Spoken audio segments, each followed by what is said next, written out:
Welcome back to AM Agenda. With me now, our panel of politicians, the Parliamentary Secretary for Innovation and Industry, Richard Marles, and the Shadow Minister for Employment Participation, Senator Matthias Cormann. Gentlemen, good morning. Morning, Kieran. Matthias, first to you. The decision by the former Liberal Prime Minister, Malcolm Fraser, to quit the Liberal Party.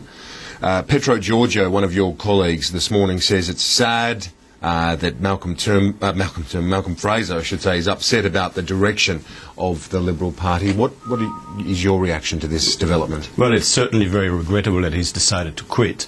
Malcolm Fraser is the Prime Minister who saved Australia from the Whitlam government, and he's of course also the great former Liberal leader who identified that Kevin Rudd leads a much worse government than the Whitlam government. So from our point of view, it is very disappointing, but of course it's his decision. But he's apparently upset about the direction of the party. Senator Cormann, the Petro Georgiou says that he's upset about the treatment of asylum seekers and so on. Has the Liberal Party lost the Liberal?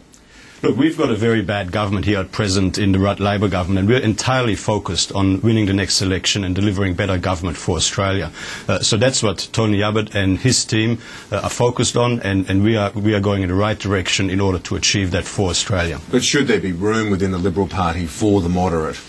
Should there be room within the party for moderates like Malcolm Fraser, indeed like Malcolm Turnbull? Look, we are a broad church in the Liberal Party, and we are in the business in attracting and converting more people to our cause, and it's always very disappointing if somebody decides to leave the Liberal Party rather than people joining the Liberal Party. In particular, somebody of Malcolm Fraser's stature and history, and a history of contribution to our country and to the Liberal cause. But I mean, at the end of the day, it's his decision. And as regrettable as it is very disappointing. Does it reflect a shift in the priorities of the party, though? Has the party moved on a bit?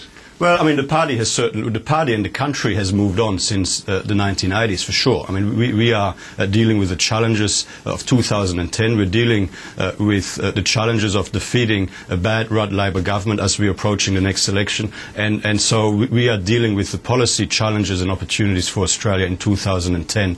And so from that point of view, Tony Abbott and the coalition, that's what we're focused on. Richard Marles, not every former member of the Labor Party likes the way Kevin Rudd is handling things at the moment. Bob Hawke the other day apparently was overheard saying how he was upset with the way things were looking for the Labor Party.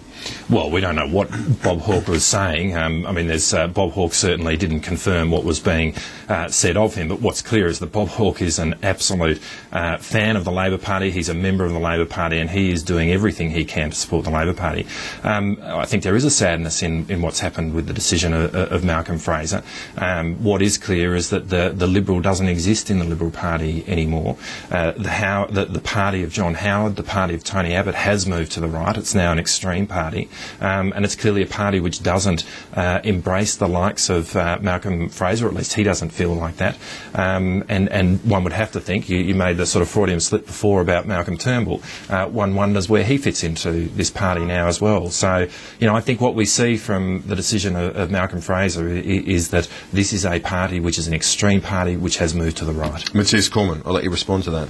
Well, look, I mean, I don't think that I'm going to respond to a Labor Party commentary on the Liberal Party. The reality is this: our challenge right now in Australia is to get rid of a bad Rudd Labor government, which is a high-taxing, high-spending government with failure, incompetence and broken promises everywhere. That is what we're focused on, and that is what the Australian people need us to focus on. Okay, well, unfortunately for you in that aim, Julie Bishop yesterday seemed to make herself the story by suggesting that Australian agencies had been involved in the forging of passports. This followed on, of course, from the fake passport scandal, the expulsion of an Israeli diplomat. What do you make of that?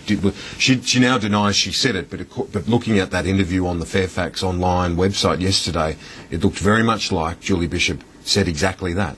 Look, I mean, Julie Bishop has issued a statement in relation to that matter, and there's nothing really else that I can add to that, except that Labor, true to form, again is running a very clear political agenda. Everything that Labor does at present is driven by their political self-interest and by a focus on getting themselves re-elected at the next election. This is, I mean, they're just playing this for all it's worth in terms of the politics of it. As far as Julie Bishop is concerned, she's made very clear what her position is, and I don't have anything else to add to that. So, Richard Marles, your response to that? Is this just a distraction?